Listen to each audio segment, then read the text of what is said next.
লোকমা খাবার খাওয়ার পরে পেটের মধ্যে জীবিত সন্তান পা দিয়ে লাথি মারছে, হাত দিয়ে ঘুষি মারছে। মা জননী একবার দাঁড়ায় আর একবার বসে আর চোখের পানি ফেলায় কাঁদে। ক্ষুধা পেটে মা জননী চলে গেল খাটের উপরে ঘুমানোর জন্য। শীতের দিন, এই প্রচন্ড শীতের রজনীতে মা ঘুমায় গেছে। গভীর রজনীতে জীবিত সন্তান পেটের মধ্যে পা দিয়ে লাথি মারছে, হাত দিয়ে ঘুষি মারছে। মা জননী পেটের ব্যথায় একবার দাঁড়ায় আর একবার বসে, একান্ত গোপনে চোখের পানি ফেলায় আর কাঁদে। এইভাবে করতে করতে 10টি মাস অতিবাহিত হয়ে যায় আমার ভাইয়েরা। 10 মাস যাওয়ার পরে প্রাণের স্বামীকে ডেকে বলে, ও আমার স্বামী, আপনার সাথে দীর্ঘদিন যাবৎ ঘর সংসার করলাম। ঘর থাকলো, সংসার থাকলো, চাবিকাঠি থাকলো, ছেলে মেয়ে থাকলো, আমারে আপনি মাফ করে দিয়ে, আপনার কোনো হক আমি আমার জীবনে আদায় করতে পারি নাই। এইবার আমার শরীরটা কেমন যেন ভালো লাগতেছে না, মনে হচ্ছে এবার মনে হয় আমি মারা যাব। আমি যদি মারা যাই আমারে আপনি মাফ করে দিয়ে। আল্লাহু আকবার, আল্লাহু আকবার। একান্ত গোপনে স্বামীকে ডেকে নিয়ে মনের কথাগুলি বলতে আরম্ভ করে আমার ভাইয়েরা। আসসালামু আলাইকুম ওয়া রাহমাতুল্লাহ। ইন্নাল হামদালিল্লাহ নাহমাদুহু ওয়া নাস্তাঈনুহু ওয়া নাস্তাগফিরুহু ওয়া নু'মিনু বিহি ওয়া নাতাওয়াক্কালু আলাইহি ওয়া না'উযু বিল্লাহি মিন শুরুরি আনফুসিনা ওয়া মিন সাইয়্যাতি আ'মালিনা। من يهده الله فلا مضل له ومن يضلله فلا هادي له ونشهد أن لا إله إلا الله وحده لا شريك له ونشهد أن سيدنا وسندنا وحبيبنا وطبيب قلوبنا ومولانا محمدا عبده ورسوله الذي أرسله بالحق إلى الناس بشيرا ونذيرا وداعيا إلى الله بإذنه وسراجا وقمرا منيرا. أما بعد فأعوذ بالله من الشيطان الرجيم.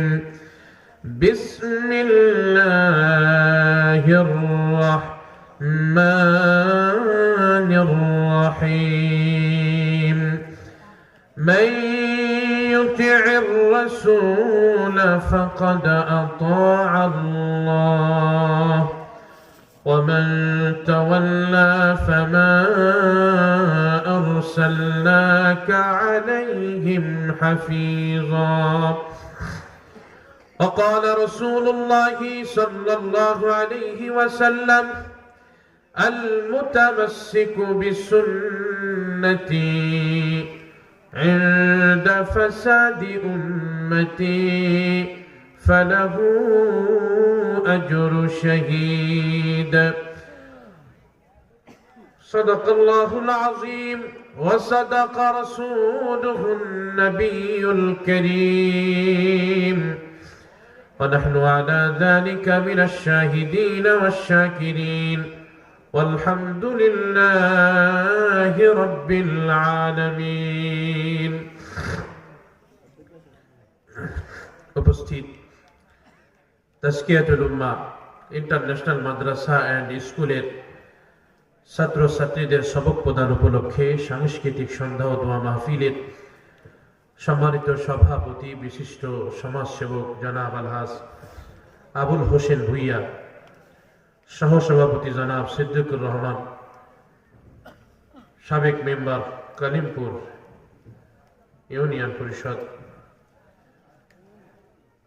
আজকের বিশেষ অতিথি, বিশেষ আলোচক, প্রধান আকর্ষণ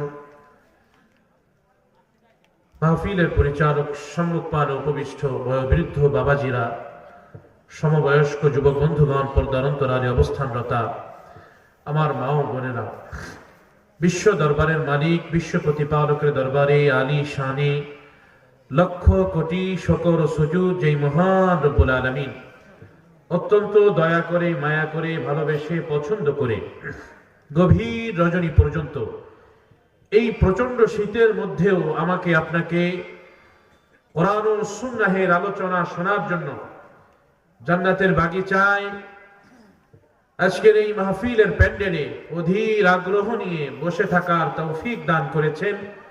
ওই মহান রবের দরবারে দিল থেকে শুকরিয়া আদায় করে বলি আলহামদুলিল্লাহ। আমার ভাইরা,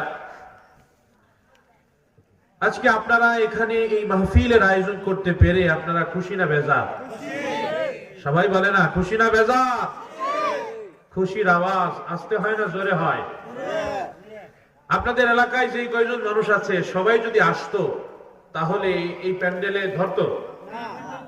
আরো 3 প্যান্ডেলের প্রয়োজন হতো, ঠিক না? তার মানে বোঝা গেল সব মানুষ পরিপূর্ণ খুশি হতে পারে নাই। আপনাদের এই এলাকাটা দেশের অন্যান্য অঞ্চল থেকে স্বাভাবিকভাবে একটু ভিন্ন।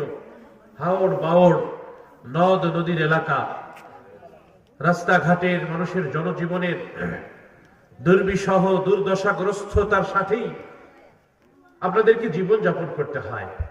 6 মাস রাস্তায় চললে 6 মাস নৌকায় চলতে হয়, ঠিক না ভাই? সেই হিসাবে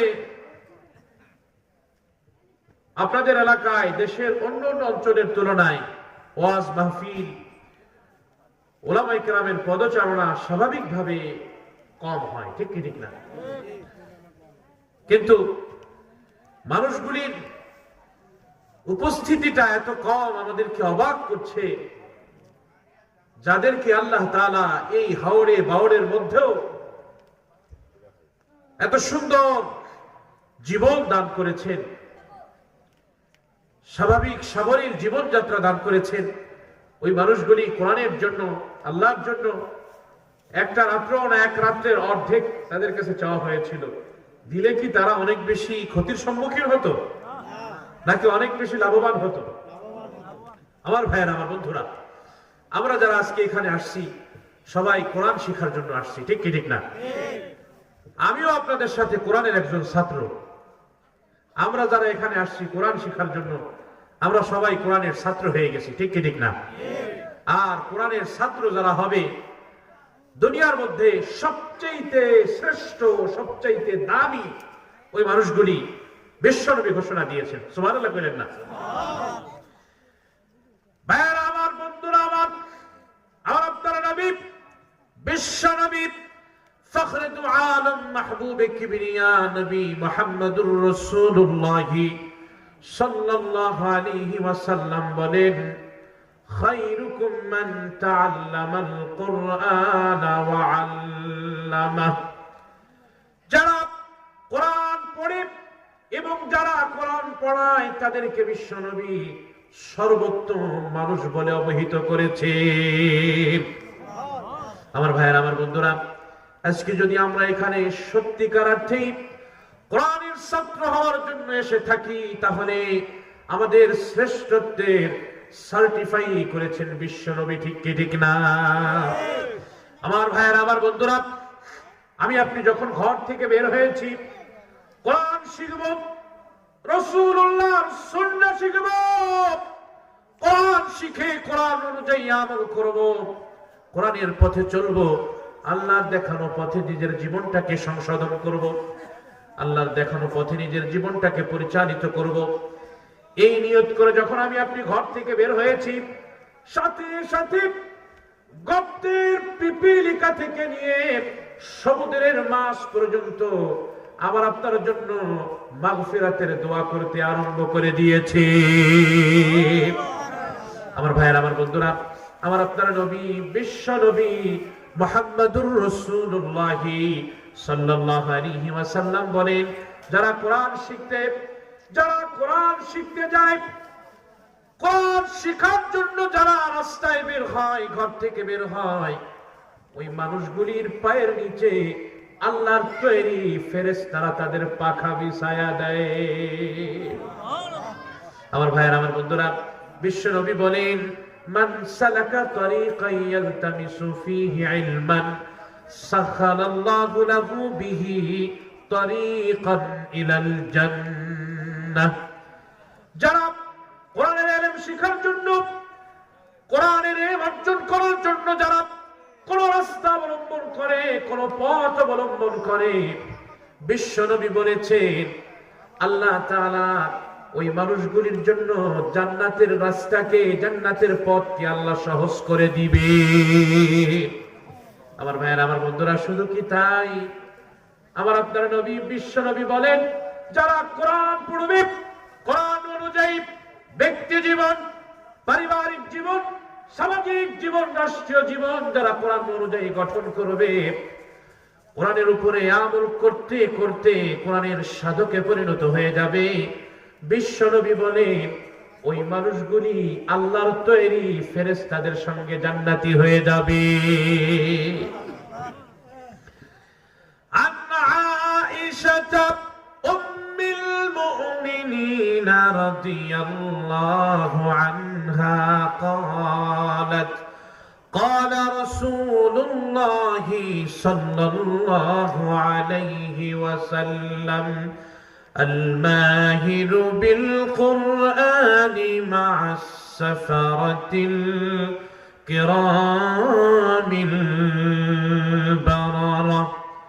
أمة جنوني জ্ঞান তাপসী মহিষী নারী, নবী পত্নী আম্মা জান আয়েশা সিদ্দিকা আত-তাহেরা রাদিয়াল্লাহু তাআলা আনহা বলেন, আমার আপনার নবী, বিশ্ব নবী, ফখরে দু আলম, মাহবুবে কিবরিয়া নবী মুহাম্মদুর রাসূলুল্লাহ সাল্লাল্লাহু আলাইহি ওয়াসাল্লাম বলেছেন, আল মাহিরু বিল কুরআন, যারা কোরআন পড়ে, কোরআনের উপরে আমল করে, কোরআনের উপরে আমল করতে করতে, কোরআনে কারীমে তেলাওয়াত করতে করতে কোরআনের সাধকে পরিণত হয়ে যাবে।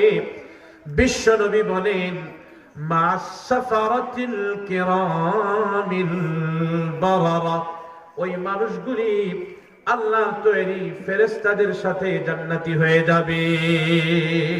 সুবহানাল্লাহ কইলেন না?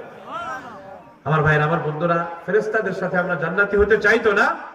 আল্লাহ কবুল করে, মঞ্জুর করে, বলি আমিন।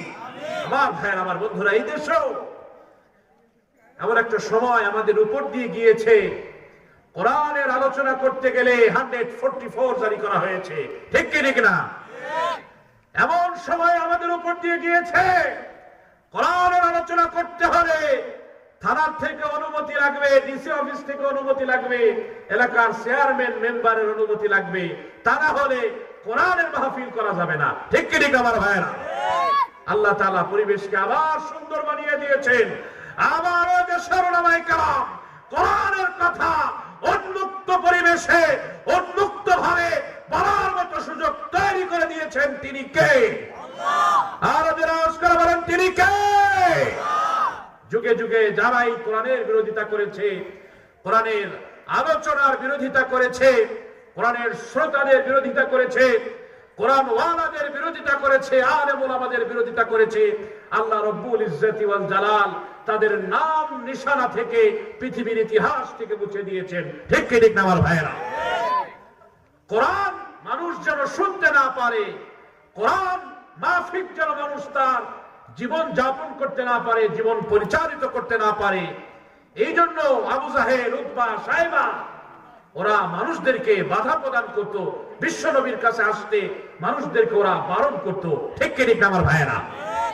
আজকে আবু জাহেল নামে, আবু লাহাব নামে, উতবা, সাইবা নামে পৃথিবীতে কোন কুকুরের নাম আছে? কথা বলে না? আছে? কোন মানুষের নাম তো নাই, কোন কুকুরের নাম আছে? আমার ভাইয়েরা, আমার বন্ধুরা, পক্ষান্তরে আপনি তাকায় দেখেন, গতকালকে পত্রিকার মধ্যে এসেছে ইউরোপের মধ্যে বর্তমান সময় সবচাইতে বেশি ফেভারিট নাম, সবচাইতে বেশি জনপ্রিয় নাম হলো মুহাম্মদ। সুবহানাল্লাহ বলেন না? সবচাইতে বেশি জনপ্রিয় নাম হলো মুহাম্মদ। আমার ভাইয়েরা, আমার বন্ধুরা, মক্কার মুশরিকরা চেয়েছিল আমার আপনার নবী বিশ্ব নবী মুহাম্মদুর রাসূলুল্লাহ সাল্লাল্লাহু আলাইহি ওয়াসাল্লামের নাম নিশানাকে মুছে দিতে। আল্লাহ বলেন ওয়া রাফা'না লাকা যিকরাক, নবী হে, আপনার ইজ্জত, আপনার সম্মানকে আমি আল্লাহ উঁচু করে দিয়েছি। এটাকে নামানোর ক্ষমতা দুনিয়ার কোন মানুষের নাই। ঠিক কি ঠিক না? এজন্য আমার ভাইয়েরা, আমার বন্ধুরা, যুগে যুগে যারা কোরআনের বিরোধিতা করেছে, কোরআনের আলোচকদের বিরোধিতা করেছে, কোরআনের ছাত্রদের বিরোধিতা করেছে, আল্লাহ তাআলা যুগে যুগে তাদেরকে ধ্বংস করে দিয়েছেন। ঠিক কি ঠিক না? এজন্য আমার ভাইয়েরা, আমার বন্ধুরা, বাংলাদেশের যারা ক্ষমতায় ছিল, যারা আছে, ভবিষ্যতে যারা আসবে, সকলকে আমরা সতর্ক করে বলে দিতে চাই, প্রিয় ভাইয়েরা আমার, যা কিছু করেন আর না করেন, অন্তত কোরআনের মাহফিলের বিরোধিতা করা যাবে না। এটা আমাদের দুনিয়া ও আখিরাত সব ধ্বংস করে দিবে। ঠিক কি ঠিক আমার ভাইয়েরা? আমার ভাইয়েরা, আমার বন্ধুরা, গোটা পৃথিবীর সমস্ত মানুষের মুক্তি রেখেছেন আল্লাহ তাআলা এই গ্রন্থের মধ্যে। ঠিক কি ঠিক না? এই গ্রন্থ অনুযায়ী যদি মুসলমানেরা তাদের জীবন যাপন করে, দুনিয়াতেও শান্তি, আখিরাতেও চির মুক্তি দিবেন কে? আরো জোরে আওয়াজ করে বলেন, মুক্তি দিবেন কে? আমার ভাইয়েরা, আমার বন্ধুরা, আল্লাহর পক্ষ থেকে মুক্তি চাই তো আমরা। আপনারা বড় ভালো মানুষ, বিশেষভাবে ভালো লেগেছে আপনাদের এখানে এসে। আপনাদের এলাকার যুব সমাজ তারা খুব অ্যাক্টিভ এই মাহফিলের জন্য। আজকে এই যুবকগুলি, এদেরকে এলাকা প্রাপ্তবয়স্ক মুরব্বীরা যারা, তাদের সাপোর্ট দেওয়া দরকার ছিল। ঠিক কি ঠিক না? এই যুবকগুলি, এরা তো চাইলে 10 জন, 20 জন, 50 জন যুবক একত্রিত হয়ে এলাকায় ইফটিজিং করতে পারতো, সাদাবাজি করতে পারতো, লুটতরাজ করতে পারতো, ডাকাতি করতে পারতো, চুরি করতে পারতো, লুণ্ঠন করতে পারতো। এগুলা না কইরা এই যুবকগুলা আল্লাহ কোরআনের এই মাহফিলের আয়োজন করছে। এই জন্য এই মাহফিলকে সাফল্য মণ্ডিত করার জন্য হলেও এলাকার বাবাদের এই মাহফিলে বসা দরকার ছিল কিনা বলেন? আরো জোরে আওয়াজ করে বলেন, দরকার ছিল কিনা? আমার ভাইয়ের, আমার বন্ধুরা, তারপরেও যে কয়জন আপনারা আসছেন, রাত তো লম্বা হয়েছে, আমি অনেক লম্বা সময় দিব না, 2টা মেসেজ দিব আপনাদেরকে। 2টা মেসেজ দিয়ে আমার আলোচনা শেষ করে দিব। সে পর্যন্ত আপনারা সবাই বসে থাকবেন তো ইনশাআল্লাহ? এটা তাকবীর দিয়ে আল্লাহকে খুশি করে দেন। নারায়ে তাকবীর, আল্লাহু আকবার।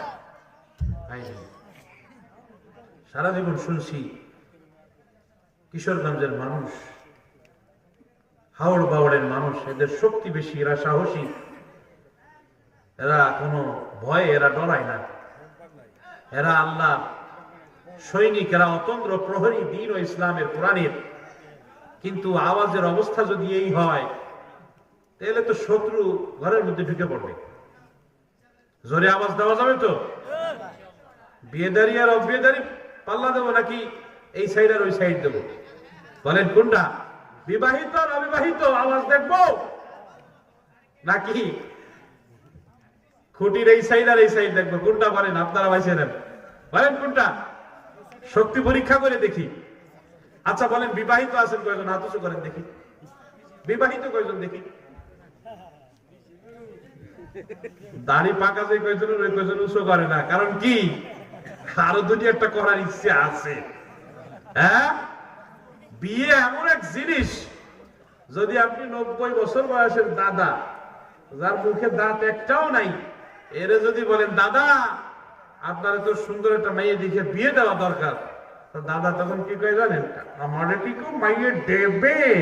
মানে দাঁত তো নাই, আমারে কি কেউ মাইয়ে দেবে? তার মানে মাইয়ে দিলে উনিও বিয়ে করে। তো মুরব্বী কয় হাত উঁচু করে না, আমরা তো বিয়ে করছি বাবা, না করে তো আন্ডা বাচ্চা হয় না আমাদের। আল্লাহ আপনাদের এলাকার মুরব্বীদের আল্লাহ হায়াতে তাইয়্যিবা দান করে, বলি আমিন। এই মুরব্বীরা আমাদের মাথার তাজ, আমাদের মাথার মুকুট, ওনারা আমাদের বটবৃক্ষ, ওনারা আজও আছে। এজন্য আমরা ছায়ার নিচে আছি, আমরা ভালো আছি। আমরা তো ফিতনা ফাসাদের জামানার মানুষ, মোবাইল আর অ্যান্ড্রয়েড ফোনের ইমান বিক্রি করা মানুষ আমরা, এই যুগের মানুষ আমরা। নাম দিছি আবার বিজ্ঞানের যুগ। আসল মানুষ ওনারা, প্রকৃত মানুষ ওনারা। আমার ভাইয়ের, আমার বন্ধুরা, তাহলে বিবাহিত যারা তারা একটু আওয়াজ দেন এবার আমার সাথে সাথে। এরপরে দেখি অবিবাহিতদের আওয়াজটা পরীক্ষা করে দেখি। বলেন আল্লাহর জন্য তাকবীর দিবেন। নারে তাকবীর, আল্লাহু আকবার। দিন ইসলাম, দিন ইসলাম, জিন্দাবাদ, জিন্দাবাদ। মাশাআল্লাহ, ভালো আওয়াজ দিছে। অবিবাহিত কয়জন দেখি হাত উঁচু করো তো তোমরা, দেখি এবার হাত উঁচু করো। মাশাআল্লাহ, মাশাআল্লাহ আছে মোটামুটি, তাও কম না। আল্লাহ তোমাদেরকে সুন্দরী, রূপসী, আল্লাহ পছন্দ করিয়া সুন্দরী না রূপসী নারীর ব্যবস্থা তোমাদের জিন্দগির জন্য, নেক নারীর ব্যবস্থা তোমাদের জিন্দগির জন্য আল্লাহ করে দেয়, বলি আমিন। যুবক গুলো এই জায়গায় তো সব কাজ। বিয়ের কথা বলি হুজুর আর কোহের নেই, শীতে হ্যাঁ ল্যাপ কম্বল মুড়ি দিয়ে ঘুমাইতে কষ্ট হয়ে যাচ্ছে, এত চাই কাঁথা কম্বল গরম করতে, তাও সুযোগ হচ্ছে না। বাবা মা মনের কষ্ট বুঝে না, কষ্ট বুঝবে, তুমি নিজে তৈরি হও ইনশাআল্লাহ, ঠিক আছে ইনশাআল্লাহ। যুবকরা এবার একটু তাকবীর দিবেন আমার সাথে। নারে তাকবীর, আল্লাহু আকবার।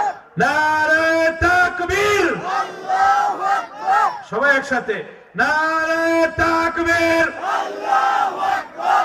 কোরআন সুন্নাহর আলো ঘরে ঘরে জ্বালো, ঘরে ঘরে জ্বালো, কোরআন সুন্নাহর আলো। নারে তাকবীর। আমার ভাইয়ের, আমার বন্ধুরা, কোরআনের আলোচনা শোনার দ্বারা মানুষের দিলের মধ্যে নূর তৈরি হয়, দিল থেকে জং দূর হয়ে যায়। এই যে তাকবীর দেওয়ালাম, হুজুর এই তাকবীর আবার দরকার কি? তাকবীরেরও দরকার আছে। তাকবীরের দ্বারা দিল, অন্তর পবিত্র হয়, অন্তরের ভিতরে তাওহীদের গর্জন এটা বদ্ধমূল হয়ে যায়, ঠিক কি ঠিক আমার ভাইয়েরা? আমার ভাইয়েরা, আমার বন্ধুরা, আল্লাহ রব্বুল ইজ্জতি ওয়াল জালাল আমার আপনার মুক্তির জন্য বিশ্ব মডেল, বিশ্ব মানবতা মুক্তির অগ্রদূত মুহাম্মদুর রাসূলুল্লাহ সাল্লাল্লাহু আলাইহি ওয়াসাল্লামকে আল্লাহ তাআলা আদর্শ রূপে আমার আপনার কাছে পাঠিয়েছেন। মুহাম্মদ সাল্লাল্লাহু আলাইহি ওয়াসাল্লামের পুরো জিন্দেগি উম্মতের জন্য অনুসরণীয়, অনুকরণীয়, ঠিক কি ঠিক আমার ভাইরা? আল্লাহ তাআলা কোরআনে কারীমের মধ্যে বলেন, লাকাদ কানা লাকুম ফি রাসূলিল্লাহি উসওয়াতুন হাসানাহ। উম্মতেরা, তোমাদের জন্য তোমাদের নবীর মধ্যে রয়েছে উত্তম আদর্শ। কিন্তু কপাল পোড়া আমরা, আজকে আমরা আমাদের ব্যক্তি জীবনে, পারিবারিক জীবনে, রাষ্ট্রীয় জীবনে সমস্ত জায়গায় অনুসরণ করি ইহুদি আর নাসারাদেরকে, ঠিক কি ঠিক না? আজকে আমাদের যুবক ছেলে পেলে চুল কাটে খেলোয়াড়ের চুল কাটিনের স্টাইলে, ঠিক কি ঠিক না? অথচ চুলও কার স্টাইলে রাখা দরকার ছিল? নবীজি সাল্লাল্লাহু আলাইহি ওয়াসাল্লামের স্টাইলে রাখা দরকার ছিল। আমার ভাইয়েরা, আমার বন্ধুরা, নবীর আদর্শ অনুযায়ী জীবন যাপন করতে গেলে একজন মানুষের অন্তরে বিশ্ব নবীর মহব্বত থাকা দরকার আছে না নাই? যদি জিজ্ঞাসা করি নবীরে মহব্বত করেন কিনা, বলবে হুজুর হ্যাঁ মহব্বত করি। কিন্তু আসলে বাস্তবতা তা না। নবীর মহব্বত যাদের অন্তরের ভিতরে নাই, তারা কোশ্চেন কারো নবীর সুন্নাত অনুযায়ী জীবন যাপন করতে পারবে না। নবীর সুন্নাত অনুযায়ী জীবন যাপন করতে গেলে নবীর মহব্বত লাগবে। আমার ভাইয়েরা, নবীর মহব্বত যার অন্তরের ভিতরে যত বেশি, সে তত বেশি নবীর সুন্নতকে তালাশ করে করে আমল করে, ঠিক কি ঠিক না? আমার ভাইয়েরা, আমার বন্ধুরা, আমার আপনার নবী, বিশ্ব নবী মুহাম্মদুর রাসূলুল্লাহ সাল্লাল্লাহু আলাইহি ওয়াসাল্লামের সাহাবীরা বিশ্ব নবীকে কেমন মহব্বত করত? আমার ভাইয়েরা, আমার বন্ধুরা, সাহাবীরা নিজেদের জীবনের চাইতে বিশ্ব নবীকে বেশি মহব্বত করতেন। হাদিস শরীফের মধ্যে আসছে, আমার আপনার নবী বিশ্ব নবী মুহাম্মদুর রাসূলুল্লাহ সাল্লাল্লাহু আলাইহি ওয়াসাল্লামের সাহাবী রাসূলুল্লাহর মাথা চুল, বাবরি চুল ছিল, চুলের মাঝখান দিয়ে রাসূলুল্লাহ সীতা কাটতেন। ওই সাহাবী মাথার মধ্যে কুকড়া চুল, অনেক চেষ্টা করেছে মাঝখান দিয়ে সীতা কাটার জন্য, কিন্তু মাঝখান দিয়ে সীতা কাটতে পারে না। সাহাবী কোন উপায় না পেয়ে কোন পদ্ধতি না পেয়ে একটা লোহাকে গরম করেছে, লোহাকে গরম করে নিজের মাথার মাঝ বরাবর লোহা দিয়ে চাপ দিছে, গরম লোহা দিয়ে চাপ দিছে। মাথার মাঝ বরাবর চুল তো পুড়ে গেছে, সাথে সাথে মাথার চামড়া পর্যন্ত পুড়ে গেছে। তারা জিজ্ঞাসা করা হলো, ভাই এই পাগলামি করলা কেন? সাহাবী বলে, ও নবীর সাহাবীরা শোনো, যদিও আমার মাথার মাঝখান দিয়ে সীতা হয় নাই, কিন্তু আমি আমার নবীর মতো হওয়ার জন্য, আমার নবীর চুলের মতো আমার চুলটাকে আমি বানানোর জন্য সর্বোচ্চ চেষ্টাটুকু আমি করেছি। সুবহানাল্লাহ। আমার ভাইয়েরা, আমার বন্ধুরা, নবীজির সাহাবীরা নবীকে কেমন মহব্বত করতেন কিতাবের মধ্যে আসছে। হযরত ওমর ইবনুল খাত্তাব রাদিয়াল্লাহু তাআলা আনহু, হযরত ওমর সাহাবীদের মাঝে ভাতা বিতরণ করতেছে, ভাতা দিচ্ছেন, সাহাবীদের মাঝে ভাতা দিচ্ছেন। নিজের ছেলে আব্দুল্লাহ ইবনে ওমরকে দিয়েছেন 3000 দিরহাম। অপরদিকে মুহাম্মদুর রাসূলুল্লাহ সাল্লাল্লাহু আলাইহি ওয়াসাল্লামের কৃতদাস রাসূলের পালক পুত্র যায়েদের ছেলে ওসামাকে দিয়েছে 3500 দিরহাম। হযরত ওমরের ছেলে আব্দুল্লাহ বিন ওমর হযরত ওমরকে জিজ্ঞাসা করে, বাবা আমাকে দিলেন 3000 দিরহাম আর ওসামাকে দিলেন 3500 দিরহাম, যুদ্ধে তো আমি তো তার চাইতে অগ্রগামী হই, আমি তো তার চেয়ে আগে বেড়ে যাই, তার চেয়ে বেশি আমি যুদ্ধ করতে পারি, সুতরাং তাকে কেন আমার চাইতে বেশি দেওয়া হলো? আমার ভাইয়েরা, আমার বন্ধুরা, হযরত ওমর ইবনুল খাত্তাব রাদিয়াল্লাহু তাআলা আনহু বললেন, ও আমার ছেলে আব্দুল্লাহ শুনো, বিশ্বনবী মুহাম্মদুর রাসূলুল্লাহ সাল্লাল্লাহু আলাইহি ওয়াসাল্লাম তোমার বাবা ওমরের চাইতে ওসামার বাবা যায়েদকে বেশি মহব্বত করত। বিশ্বনবী তোমার চাইতে ওসামাকে বেশি মহব্বত করত। সুতরাং আজকে আমি আমার মহব্বতের চাইতেও আমার রাসূলুল্লাহর মহব্বতকে প্রাধান্য দিয়েছি।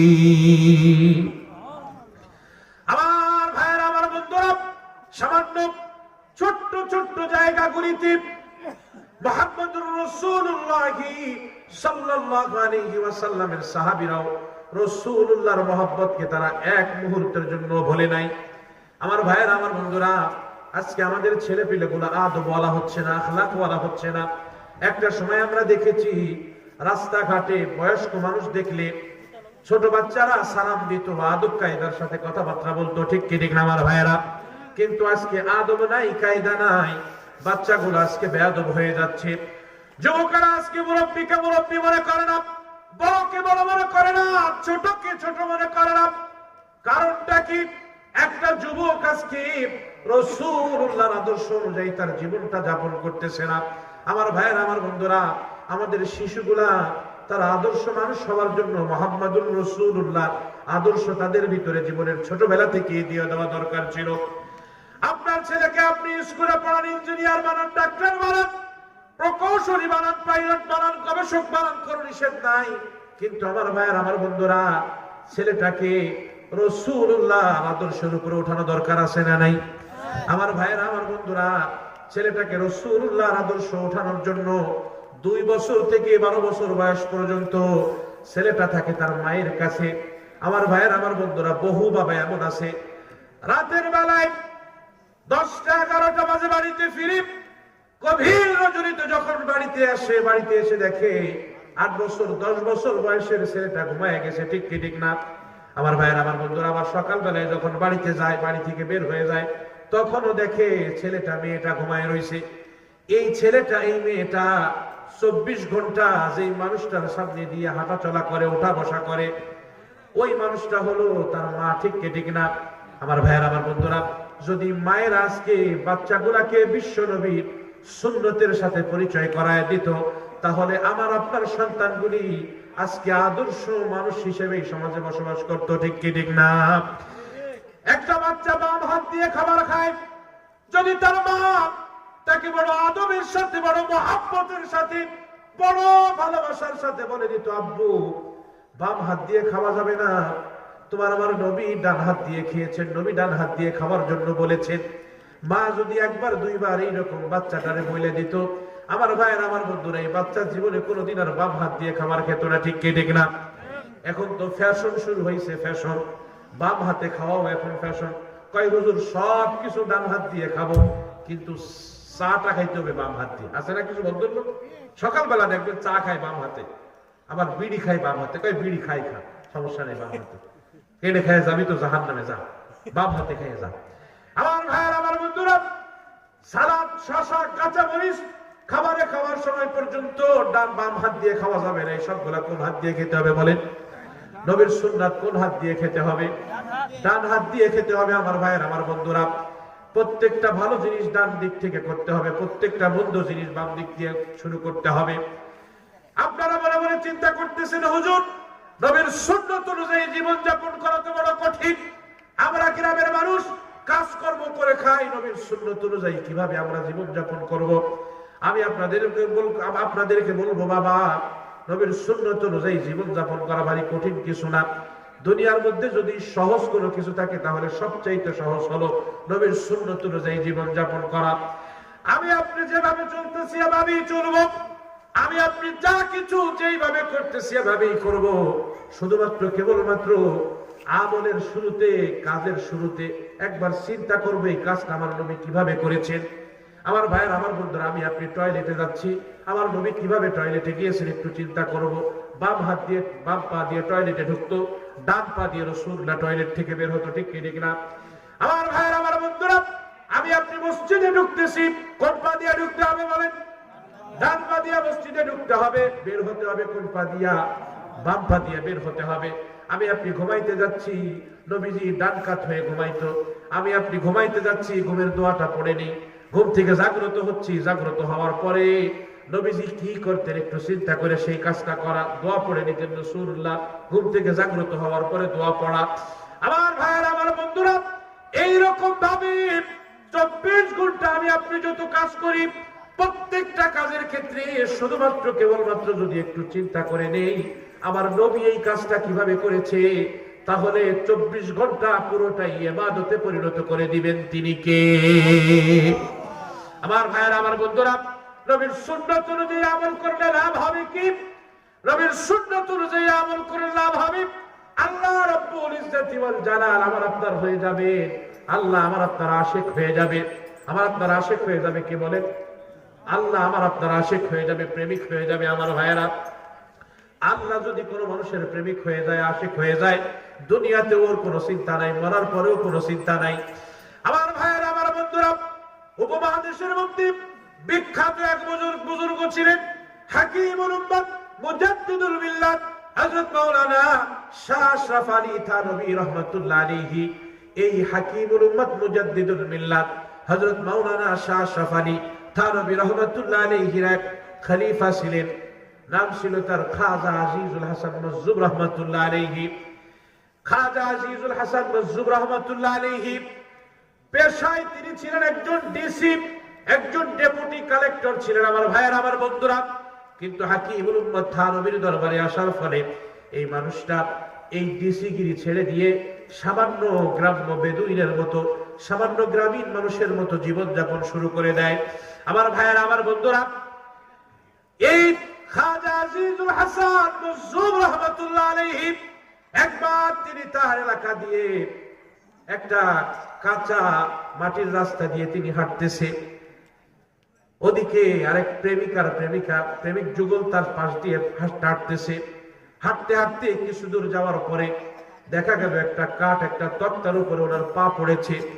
অমনি তক্তার নিচ থেকে, কাঠের নিচ থেকে সামান্য কিছু কাদা মাটি বের হয়ে এই যুবক প্রেমিক যুগলের প্রেমিকার কাপড়ের উপরে লেগে যায়, কাপড় কাদাযুক্ত হয়ে যায়। আমার ভাইয়েরা আমার বন্ধুরা, মুহূর্তের মধ্যেই প্রেমিক যুগলের প্রেমিক পুরুষটা অন্তরের মধ্যে আগুন জ্বলে যায়। প্রেমিক পুরুষটা মুহূর্তের মধ্যেই খাজা আজিজুল হাসান মজজুব রাহমাতুল্লাহ আলাইহিকে ধাক্কা দিয়ে পাশে থাকা কাদামাটির মধ্যে ফেলে দেয়। খাজা আজিজুল হাসান নজরুল রহমাতুল্লাহ আলাইহি হঠাৎ করে তিনি বড় বেয়াকুফ হয়ে গেলেন। তিনি বললেন, ভাই আমি তোমার এমন কি ক্ষতি করেছি, তুমি আমার এই কাদামাটির মধ্যে ধাক্কা দিয়ে ফেলে দিলে কেন? যুবক বলে, এই বুড়া, আর একটা কথা বলবি না, আর একটা কথা যদি বলোস তাহলে এই কাদামাটির মধ্যে কিন্তু চুবিয়ে দিয়ে দিব। হুজুর ভদ্রলোক চুপচাপ চুপচাপ তিনি বসে রয়েছেন। পাশে থাকা আরেকটা নর্দমার মধ্যে গিয়ে নিজের শরীরে লাগায় ময়লাগুলা, কাদামাটিগুলা পরিষ্কার করতেছে। 4 থেকে 5 মিনিট যেতে না যেতে ওই যুবক আবারও পিছন দিকে দৌড়ায় আসছে। পিছন দিকে দৌড়ায় এসে হুজুরের পা জড়ায় ধরছে। পা জড়ায় ধরে বলতেছে, হুজুর আপনি আমারে মাফ করে দেন, আমি বড় ভুল করেছি, বড় অন্যায় করেছি, আপনারে চিনতে পারি নাই, বুঝতে পারি নাই, বড় অন্যায় করে ফেলেছি, আমারে আপনি মাফ করে দেন। খাজা আজিজুল হাসান নজরুল রহমাতুল্লাহ আলাইহি বলে, ভাই কি এমন হয়েছে তোমার, কে তুমি, তোমারে চিনতে পারলাম না। কই হুজুর আমি তো ওই যুবক যে কিছুক্ষণ আগে আপনারে ধাক্কা মেরে এই কাদামাটির মধ্যে ফেলে রেখে গিয়েছিলাম। হুজুর বলে, ভাই তো কি হয়েছে, আমার অশ্ব কেন, তোমার প্রতিশোধ দেওয়া কি হয় নাই? আমার ভাইরা, আমার বন্ধুরা, একজন ডিসি মানুষ, ডেপুটি কালেক্টর হাতের ইশারা করে দিলেই কিন্তু মুহূর্তের মধ্যে যুবকের পা ভেঙে দেয়, ঠিক না? কিন্তু না, নিজের দুনিয়ার চেয়ার, নিজের দুনিয়ার পাওয়ারকে তিনি খাটায় নাই। আল্লাহর প্রেমে মশগুল হয়ে গেছে, নবীর প্রেমে মশগুল হয়ে গেছে। স্বাভাবিক জীবনযাত্রা, স্বাভাবিক গ্রামীণ জীবনযাত্রা, স্বাভাবিক গ্রামীণ মানুষের মতো তার জীবনযাত্রা। খাজা আজিজুল হাসান নজরুল রহমাতুল্লাহ আলাইহি বলে, যুবক কি হয়েছে তোমার, বলো। যুবক বলে, হুজুর আমি আপনাকে চিনতে পারি নাই, আপনি আমাকে মাফ করে দেন। হুজুর বলল, ভাই মাফ তো করে, কি হয়েছে আগে বলো তুমি। যুবক বলে, হুজুর আমি আমার প্রেমিকাকে নিয়ে এই তো আপনাকে ধাক্কা দিয়ে হেঁটে যাচ্ছিলাম, কিছু দূর যাওয়ার পরে হঠাৎ করে আমার প্রেমিকার একটা পায়ের সাথে আরেকটা পা প্যাঁচ লেগে মুহূর্তের মধ্যে আমার প্রেমিকা মাটিতে পড়ে যায়, অমনি তার একটা পা ভেঙে যায়। যেই মাত্র তার একটা পা ভেঙে গেল, তখন আমি বুঝতে পারলাম হুজুর আপনি সাধারণ কোনো মানুষ না, আপনার সাথে বেয়াদবির কারণেই এটা আজকে আমাদের হয়েছে। হুজুর আপনি আমাকে মাফ করে দেন। আমার ভাইয়েরা, আমার বন্ধুরা, খাজা আজিজুল হাসান নজরুল রাহমাতুল্লাহ আলাইহি বড় আশিকে রাসূল ছিল, বড় রাসূল প্রেমিক ছিল। খাজা আজিজুল হাসান নজরুল রাহমাতুল্লাহ আলাইহি চোখের পানি ছেড়ে দিয়ে বলে, যুবক শোন, এই যুবক শোনো, তোমার প্রেমিকার গায়ে সামান্য একটু কাদামাটি লেগে যাওয়ার কারণে তোমার অন্তরের ভিতরে আঘাত লেগেছে, তুমি কষ্ট পেয়েছো যুবক, তোমার অন্তরের ভিতরে আগুন জ্বলে উঠেছে, যার কারণে তুমি আমারে ধাক্কা দিয়ে এই কাদামাটির মধ্যে ফেলে দিয়েছো। এই যুবক শোনো, এই পাগল মানুষটাকেও একজনে ভালোবাসে। আল্লাহু আকবার, আল্লাহু আকবার। এই যুবক শোনো, এই পাগলটাকেও একজনে ভালোবাসে। যখন তুমি আমাকে ধাক্কা দিয়ে ফেলে দিলে, সাথে সাথে আমার প্রেমিকের গায়ে আগুন জ্বলে গেল। আমার প্রেমিক ধাক্কা দিয়ে তোমার প্রেমিকাকে জমিনের মধ্যে ফেলে দিয়ে তার একটা পা ভেঙে দিয়েছে। আমার ভাইরা, আমার বন্ধুরা, আজকে বয়স তো 30 থেকে 30 পেরিয়ে 40, 40 থেকে 50, 50 থেকে 60 হয়ে গেল। আজও পর্যন্ত কথা বলতে পারি না আমারও তো একজনে ভালোবাসে। আল্লাহু আকবার, আল্লাহু আকবার। আল্লাহ পাকের ভালোবাসা অন্তরের মধ্যে থাকা দরকার আছে না নাই? আল্লাহ তাআলা কোরআনে কারীমে আমাকে আপনাকে বলছেন, কুল ইন কুনতুম তুহিব্বুনাল্লাহ ফাত্তাবিউনি ইউহিব্বুকুমুল্লাহ ওয়া ইয়াগফির লাকুম যুনুবাকুম ওয়াল্লাহু গফুরুর রহিম। আল্লাহ বলেন, নবী হে, দুনিয়ার মানুষদেরকে বলে দেন, যদি তোমরা আল্লাহকে পেতে চাও, ফাত্তাবিউনি, তাহলে আমি নবীর অনুসরণ করো, ইউহিব্বুকুমুল্লাহ, তাহলে আল্লাহ তোমাদেরকে ভালোবাসবেন। সুবহানাল্লাহ বলেন না? আমার ভাইয়ের, আমার বন্ধুরা, আল্লাহর ভালোবাসা পাওয়া দরকার আছে না নাই? যদি কেউ আল্লাহর ভালোবাসা পেয়ে যায়, দুনিয়া ও আখিরাতে তার আর কোনো চিন্তা নাই। ঠিক কি ঠিক না? তার সমস্ত কিছুর জিম্মাদার হয়ে যাবেন কে? আমার ভাইয়ের, আমার বন্ধুরা, নবীকে ভালোবাসতে হবে নিজের প্রাণের চাইতেও বেশি, নিজের প্রাণের চাইতেও বেশি। যদি নবীকে প্রাণের চাইতেও বেশি মুসলমান ভালোবাসতো, তাহলে এই দেশে কোন নাস্তিক আর মুরতাদ, কোন বেঈমান বিশ্ব নবীকে নিয়ে কটূক্তি করার সাহস পেত বলে কোনদিন পেত না। আমার ভাইয়েরা, তার মানে আমাদের ভালোবাসার ভিতরে ঘাটতি আছে। দুইটা জিনিস নবীকে ভালোবাসতে হবে আমার ভাইয়েরা, আমার বন্ধুরা। 2 নম্বর হলো বাবা মাকে ভালোবাসতে হবে, সম্মান করতে হবে অন্তর দিয়া। বাবা মারে ভালোবাসতে হবে কি দিয়া? অন্তর দিয়া। আজকে সমাজের মধ্যে সবচাইতে বড় অবহেলিত হলো মা, সবচাইতে বড় অবহেলিত হলো বাবা। ঠিক কি ঠিক না? আমার ভাইয়েরা, আমার বন্ধুরা, আমার করিমপুরের যুবকেরা,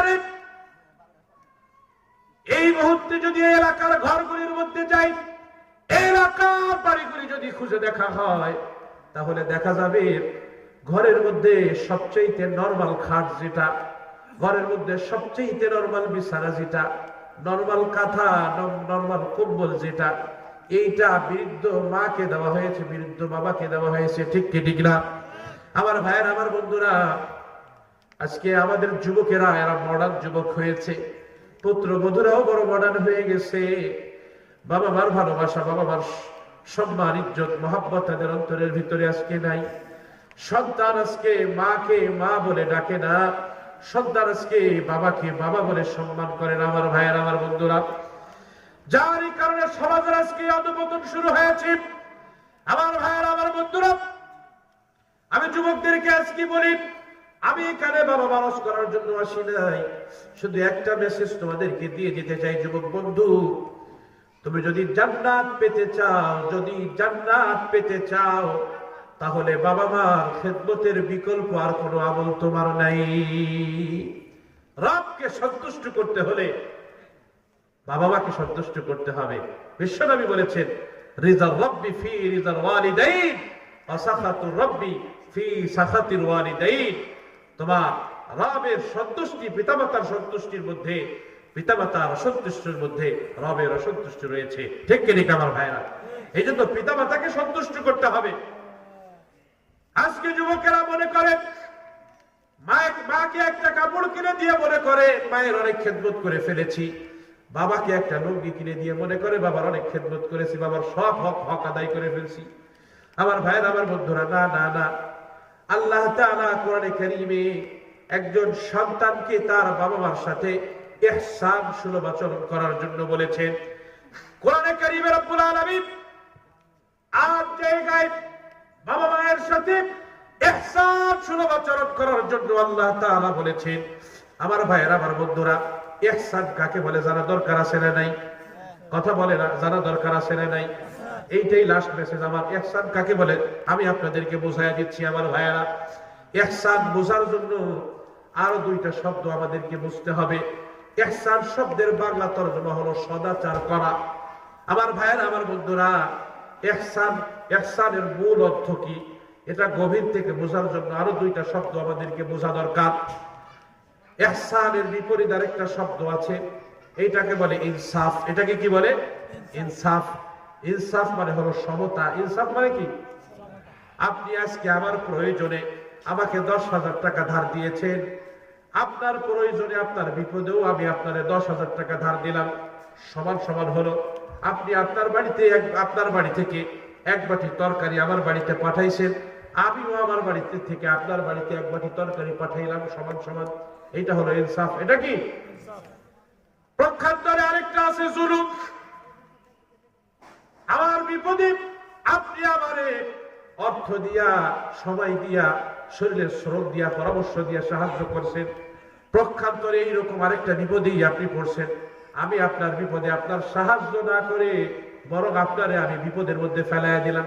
গ্রামের মানুষকে আইকিয়া লাভাস বলে আপনাদের এলাকায়, বিপদের সময় আইকিয়া লাভাস। আমার ভাইয়েরা, আমার বন্ধুরা, সাহায্য না করে, পাশে না দাঁড়ায়া, বরং বিপদের সময় ওই মানুষটাকে আরো বিপদের মধ্যে ফেলাইয়া দেওয়া, এইটা হলো জুলুম। এটাকে কি বলে? তাহলে আমরা 3টা শব্দ শিখলাম।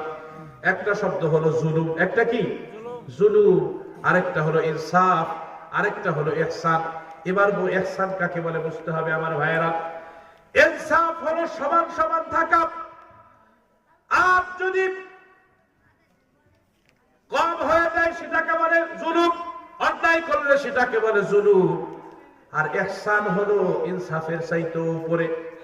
আমার প্রয়োজনে আপনি আমাকে 10,000 টাকা ধার দিয়েছেন, আপনার প্রয়োজনে আপনাকে আমি 15,000 দিয়েছি, 20,000 দিয়েছি, এইটা হলো আমি আপনার প্রতি ইহসান করেছি। এটা কি আমি আপনার প্রতি ইহসান করেছি, আরো বাড়ায় দিয়েছি আপনারে আমি, এইটাকে বলে ইহসান আমার ভাইরা। আল্লাহ রাব্বুল ইজ্জতি ওয়াল জালাল প্রত্যেকটা সন্তানকে তার বাবা মার প্রতি ইহসান করার জন্য আল্লাহ রাব্বুল ইজ্জতি ওয়াল জালাল কোরআনে কারীমে 8 জায়গায় নির্দেশ দিয়েছেন। আল্লাহ বলেন, ওয়া কাযা রাব্বুকা আল্লা তা'বুদু ইল্লা ইয়্যাহু ওয়া বিল ওয়ালিদাইনি ইহসানা। তোমার রবের পক্ষ থেকে চূড়ান্ত ফয়সালা হয়েছে, আল্লাহ তা'বুদু ইল্লা ইয়্যাহু ওয়া বিল ওয়ালিদাইনি ইহসানা, যে শুধুমাত্র কেবলমাত্র রবের ইবাদত করবে আর পিতামাতার প্রতি ইহসান সুলভ আচরণ করবে। এবার আমার ভাইয়েরা, আমার বন্ধুরা, করিমপুরের যুবকেরা, তোমাদের কাছে আমার জিজ্ঞাসা, তুমি তোমার মায়ের জন্য কতটুকু করেছো, তোমার বাবার জন্য কতটুকু করেছো, আর তোমার মা তার জীবনে তোমার জন্য কতটুকু করেছে, তোমার বাবা তার জীবনে তোমার জন্য কতটুকু করেছে। বাবা মা তোমার জন্য যতটুকু করেছে তার চাইতে বেশি যদি তুমি করতে পারো, তাহলে সেটাকেই বলে ইহসান, সেটাকেই বলে ইহসান। আমার ভাইয়েরা, আমার বন্ধুরা, একজন মা তার সন্তানের জন্য কি না করে। একজন মা একটা সন্তান জন্ম দিতে গিয়ে নিজের জীবনটাকে পর্যন্ত বাজি রাখে, নিজের জীবনটাকে পর্যন্ত বাজি রাখে। যে কোনো মুহূর্তে সন্তান জন্ম দিতে গিয়ে মায়ের মৃত্যু হয়ে যেতে পারে, ঠিক কি ঠিক না আমার ভাইয়েরা? একটু গভীর ভাবে চিন্তা করে দেখেন যুবক, একটা মায়ের তার সন্তানের প্রতি কতটা অবদান। আমার ভাইয়েরা, আমার বন্ধুরা, একটা মায়ের তার সন্তানের প্রতি কতটা অবদান। 16 বছর 17 বছর বয়সের একটা মেয়ে, উড়ন্ত বয়স, লাফানি বয়সের একটা মেয়ে, বাবা মা শ্বশুর শাশুড়ি দুই পরিবার একত্রিত হয়ে গেছে, স্বামী পরিবারের লোকজন দেখতে আসছে। এই কচি বয়সের একটা মেয়েকে বিয়ে দিয়ে দিছে দূরে আরেকটা গ্রামে, আরেকটা মহল্লায় বিয়ে দিয়ে দিছে। মেয়েটা শ্বশুর বাড়িতে গিয়ে স্বামীর মন রক্ষা করে, শ্বশুর শাশুড়ির মন রক্ষা করে, দেওর জানের মন রক্ষা করে, মেহমান অতিথি যারা আছে সকলের মন রক্ষা করে। সকাল থেকে সন্ধ্যা পর্যন্ত ঘরের যত কাজ আছে সব করে, ঠিক কি ঠিক না আমার ভাইয়েরা? সব কিছু করার পরে এই 15-16 বছর, 17-18 বছর বয়সের একটা মেয়ে স্বামীর সাথে কিছুদিন থাকার পরে, একত্রে থাকার পরে হঠাৎ দেখা যায় একটা সময় আল্লাহ পাকের রহমত স্বামীর পক্ষ থেকে এই মেয়েটার পেটের মধ্যে চলে যায়। বাচ্চা যখন পেটের মধ্যে চলে আসে, লাফানো বয়সের একটা মেয়ে মুহূর্তের মধ্যে স্তব্ধ হয়ে যায়, সমস্ত নড়াচড়া বন্ধ হয়ে যায়, সমস্ত নড়াচড়া বন্ধ হয়ে যায়। কচি বয়সের একটা মেয়ে মুখের সামনে খাবার দিলে সমস্ত খাবার তার কাছে গন্ধ লাগে, ভাত তখন তার কাছে ভালো লাগে না, গন্ধ লাগে। মাকে বলে, মা আমারে মাছ দিও না, গোস্ত দিও না, আমারে সামান্য একটু ভাত কচলায়া সামান্য লবণ দিয়ে একটু ভাত দাও, 2-4 লুকমা খাবো। আল্লাহু আকবার, আল্লাহু আকবার। এইভাবে 3 মাস 4 মাস চলে যায় আমার ভাইয়েরা। 3-4 মাস যাওয়ার পরে পেটের বাচ্চাটা বড় হতে থাকে। বড় হইতে হইতে একটা পর্যায়ে দেখা যায় যখন এই বাচ্চাটার ভিতরে আল্লাহ তাআলা রূহ সঞ্চারণ করে দেয়, এই বাচ্চাটা মায়ের পেটে আসার পরে বাচ্চাটা মাঝে মাঝে পেটের মধ্যে লালা দিয়ে ওঠে, আর পেটের ব্যথায় মা একবার দাঁড়ায় আর একবার বসে। আমার ভাইয়েরা, আমার বন্ধুরা, সারাদিন কষ্ট ক্লাস করে রাতের বেলায় মা এক পেট ক্ষুধা নিয়ে খাবারের প্লেটটা সামনে নিয়ে খাবার খাওয়ার জন্য বসছে। 2-4 লোকমা খাবার খাওয়ার পরে পেটের মধ্যে জীবিত সন্তান পা দিয়ে লাথি মারছে, হাত দিয়ে ঘুষি মারছে। মা জননী একবার দাঁড়ায় আর একবার বসে আর চোখের পানি ফেলায় কাঁদে। ক্ষুধা পেটে মা জননী চলে গেল খাটের উপরে ঘুমানোর জন্য। শীতের দিন, এই প্রচন্ড শীতের রজনীতে মা ঘুমায় গেছে। গভীর রজনীতে জীবিত সন্তান পেটের মধ্যে পা দিয়ে লাথি মারছে, হাত দিয়ে ঘুষি মারছে। মা জননী পেটের ব্যথায় একবার দাঁড়ায় আর একবার বসে, একান্ত গোপনে চোখের পানি ফেলায় আর কাঁদে। এইভাবে করতে করতে 10টি মাস অতিবাহিত হয়ে যায় আমার ভাইয়েরা। 10 মাস যাওয়ার পরে প্রাণের স্বামীকে ডেকে বলে, ও আমার স্বামী, আপনার সাথে দীর্ঘদিন যাবৎ ঘর সংসার করলাম, ঘর থাকলো, সংসার থাকলো, চাবিকাঠি থাকলো, ছেলে মেয়ে থাকলো, আমারে আপনি মাফ করে দিয়ে, আপনার কোনো হক আমি আমার জীবনে আদায় করতে পারি নাই। এইবার আমার শরীরটা কেমন যেন ভালো লাগতেছে না, মনে হচ্ছে এবার মনে হয় আমি মারা যাব। আমি যদি মারা যাই আমারে আপনি মাফ করে দিয়ে। আল্লাহু আকবার, আল্লাহু আকবার। একান্ত গোপনে স্বামীকে ডেকে নিয়ে মনের কথাগুলি বলতে আরম্ভ করে আমার ভাইয়েরা। ডেলিভারির ব্যথা শুরু হয়ে যায়। এক একটা ব্যথা কেমন যেন এক একটা মৃত্যুর যন্ত্রণার সমতুল্য। আমার ভাইয়েরা, আমার বন্ধুরা, সামান্য ছোট্ট একটা জায়গা দিয়ে একটা মানুষ বের হয়ে আসে। আল্লাহু আকবার, আল্লাহু আকবার। বাচ্চাটা দুনিয়ায় আসার সময় মা জননী জিহাদের ময়দানের মতো রক্তাক্ত হয়ে যায়। 10 মাসের কষ্ট, ডেলিভারির কষ্ট। আল্লাহ তাআলা এই বাচ্চা দুনিয়ায় আসার পরে মা জননী একবার এই বাচ্চাটাকে দেখার পরে 10 মাসের সমস্ত কষ্ট, ডেলিভারির সব কষ্ট ভুলাইয়া দেন। তিনি কে?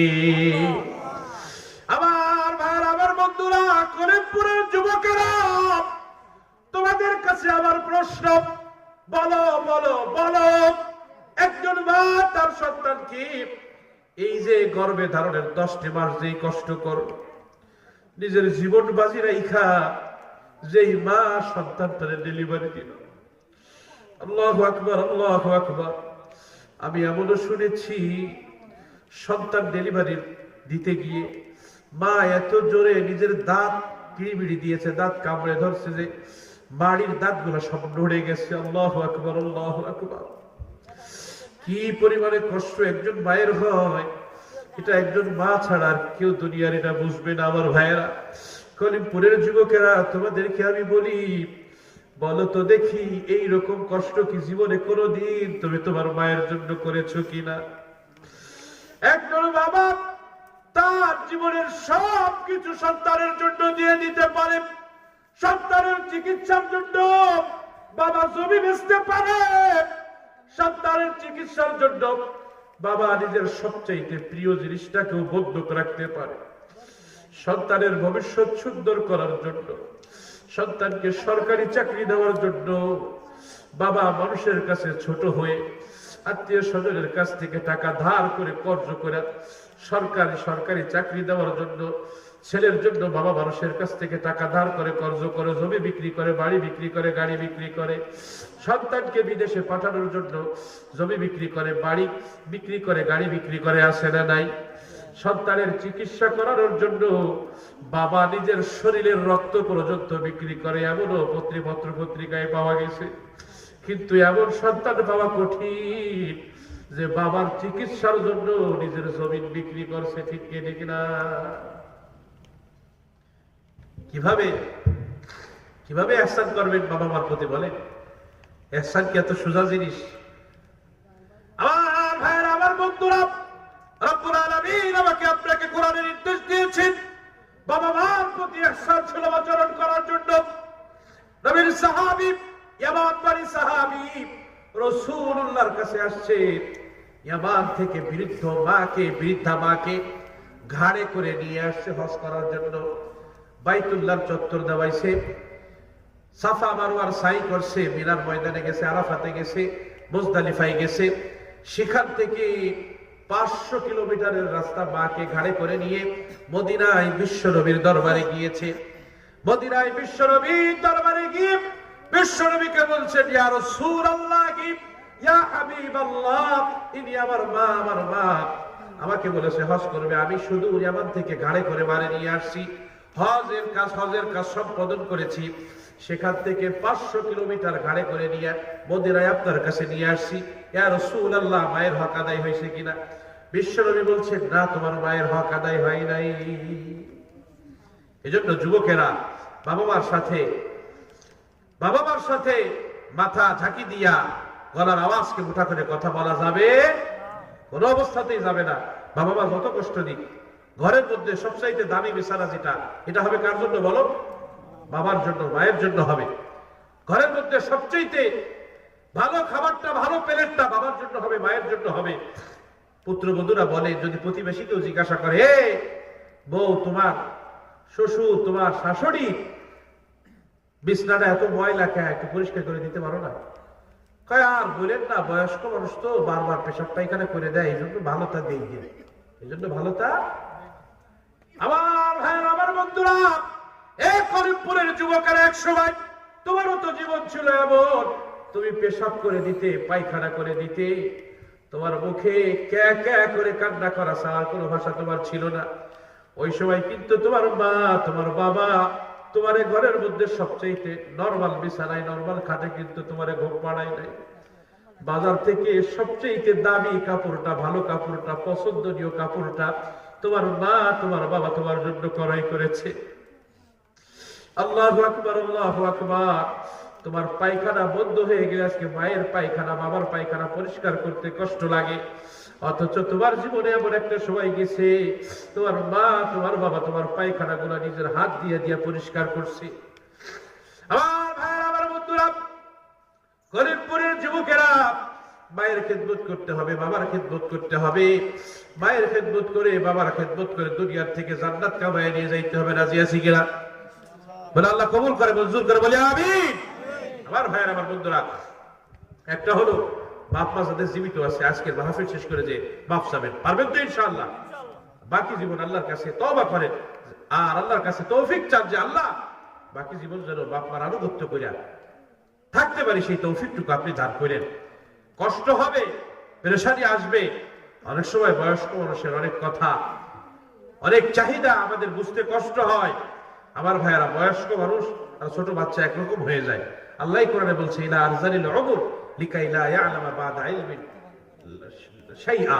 আল্লাহ বলেন যে আমি জানানোর পরে আবার সবকিছু না জানাই দেই, সবকিছু ভুলাই দেই বয়স বাড়াইয়া। এটার দ্বারা আমি বুঝাই যে বান্দা, তোমার সব ছিল, এখন আবার তোমার কিচ্ছু নেই।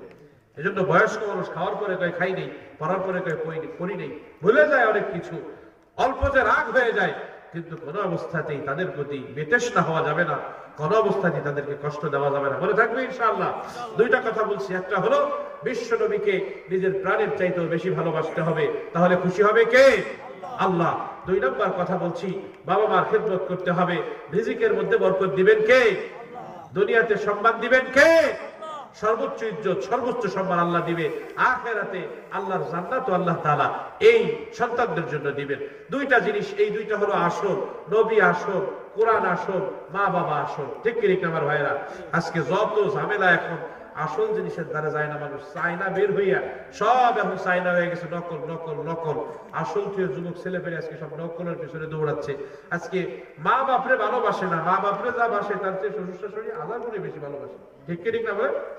দেখবেন বাড়িতে ঘরে মহিলাদের অবস্থা এমন হয়েছে, ওই যে ইন্ডিয়ার সিরিয়ালের বরকতি গুলা, আমাদের দেশে দাদা বাবুরা ভালো কিছু দিক আর না দিক, ভালো কিছু দিক আর না দিক, শয়তানি যা আছে কিভাবে শাশুড়িরে ঘরের থেকে বের করতে হবে, এইটা স্টার জলসায় কায়দা করে শিখাবে। ঠিক কি না বলে? কিভাবে শ্বশুররে স্বামীর সামনে ভিলেন বানানো যায়, এই কায়দাটা ঠিক মতো সিনেমায় শিখিয়ে দেয়। বেটার বউ এইটা দেখা সেই কায়দায় শ্বশুরকে ঘরের থেকে বের করে দেয়, শাশুড়িকে ঘর থেকে বের করে দেয়। আবার কিছু কিছু ভদ্র যুবক আছে সমাজের মধ্যে, আমি ওদেরকে ভদ্র বলি, যে এরা কি বলে, জিজ্ঞাসা করলে তোমার বাবা মা, ভাই বোন তোমরা কয়জন, বাবা মা আছে? আমরা 5 ভাই বোন, দোয়া করেন আব্বা আম্মা আমার সাথে থাকে। আব্বা আম্মা কার সাথে থাকে? খুব ভালো কথা না? 5 ছেলের ভিতরে বাপ মা তার সাথে থাকে, এই ছেলেটা ভালো ছেলে না? আপনারা তো বলেন ভালো, আমি কই না ভালো না। আপনি ভালো না বলেন কেন? আরে বাবা, সে শব্দটা ব্যবহার করছে কি, বাবা মা আমার সাথে থাকে, তার মানে বাবা মা এখন অসহায়, এজন্য তারা আমার সাথে থাকে। অথচ বাবা মা কি অসহায়? বয়স্ক মানুষগুলি অসহায়? আমার ভাইয়েরা, বয়স্ক মানুষগুলি অসহায় না। বাবাকে, মাকে, আপনার সন্তানের ছোট্ট বাচ্চা 5 বছর 4 বছর 3 বছর বাচ্চা বয়সী বাচ্চার খেলার সাথী বানায় দেন। ঘর থেকে মারে বের করে দিয়েন না, ঘর থেকে বাবারে বের করে দিয়েন না, আপনার বাচ্চার খেলার সাথী বানায় দেন। ইনশাআল্লাহ আপনার বাচ্চাটা আদর্শ মানুষ হয়ে যাবে ইনশাআল্লাহ। আমার ভাইয়ের আমার বন্ধুরা, আমার ভাইয়ের আমার বন্ধুরা, বাবা মার সাথে সদাচার করতে হবে, সৎ ব্যবহার করতে হবে, আল্লাহ খুশি হয়ে যাবে ইনশাআল্লাহ। রাজি আছেন ইনশাআল্লাহ? আমি আপনাদেরকে ইস্তেগফার পড়াই, আমার আলোচনা শেষ, এখানেই শেষ। দুইটা কথা বলছি আমি। এক হলো নবীকে ভালোবাসতে হবে, ভালোবাসার তরিকা হলো নবীর সুন্নাত গুলিকে খুঁজে খুঁজে তালাশ করে করে নবীর সুন্নাত গুলির উপর আমল করতে হবে। রাজি আছেন ইনশাআল্লাহ? আর বলছি সুন্নতের উপরে আমল করার জন্য কঠিন কিছু না, আমরা সুন্নতের উপরে আমল করার জন্য একটু চিন্তা করব, এই কাজটা আমি করতেছি তো আমার নবী কিভাবে করছে। মনে থাকবে তো ইনশাআল্লাহ? এতটুকু শুধু চিন্তা করব, যেটা আমি জানি জেনে সেটার উপর আমল করব, যেটা জানি না আলেমদের থেকে শুনে জিজ্ঞাসা করে তারপরে সেটার উপর আমল করব। 2 নম্বরে বলেছি বাবা মার প্রতি সদাচার করব, তাদের সাথে ইহসান সুলভ আচরণ করব, ইনসাফ করব না। কি করব না? ইনসাফ করবেন শ্বশুরের সাথে, ইনসাফ করবেন শাশুড়ির সাথে, ইনসাফ করবেন ভাইয়ের সাথে, ইনসাফ হবে বোনের সাথে, ফুফুর সাথে ইনসাফ হবে। আবার কেমন কথা বললেন? কারণ এই জায়গায় ইনসাফ করবেন এই জন্য বলা লাগে যে বাপের সম্পত্তি থেকে বোন এখন পায় না। ঠিক কিনা বলেন? সম্পত্তি চাইতে কিসের সম্পত্তি? আমার ভাইয়ের আমার বন্ধুরা, না, বোনের সম্পত্তি বোনে বোঝাই দিয়ে, ফুফুরটা ফুফুরে বোঝাই দিয়ে। আমার অনেক ফুফু অনেক বোনও আছে বাটপাড়ি সিটানি করে, মনে করেন সম্পত্তি দোহাই দিয়ে এটার মূল জুলাই, আমি বলি মূল জুলাই মনে করেন মেয়ের বিয়েতে 20,000 দাও, ঘর বানাবো তাতে দাও 20,000, এইরকম বলে বলে 2-3 লাখ নিয়ে খেয়ে ফেলছে। এখন যখন ভাই বিপদে পড়ছে তখন এসে জমি বেচতে আসে না, নাই বলেন? এটা করে আবার বিপদে ফেলায় দেয়, এমনও আছে। এগুলো না করা, এই জন্য শরীয়তকে বোঝা, আলেমদের থেকে মশওয়ারা নিয়ে জীবনযাপন করা। তাইলে নবীকে ভালোবাসবো সবার চাইতে বেশি, নবীর আদর্শ অনুযায়ী জীবনযাপন করবো, আর বাবা মাকে ভালোবাসবো, বাবা মাকে মহব্বত করবো, আল্লাহ খুশি হবেন, আল্লাহর জান্নাত আল্লাহ আমাদেরকে দান করবে, বলি আমিন। আমার ভাইয়ের আমার বন্ধুরা,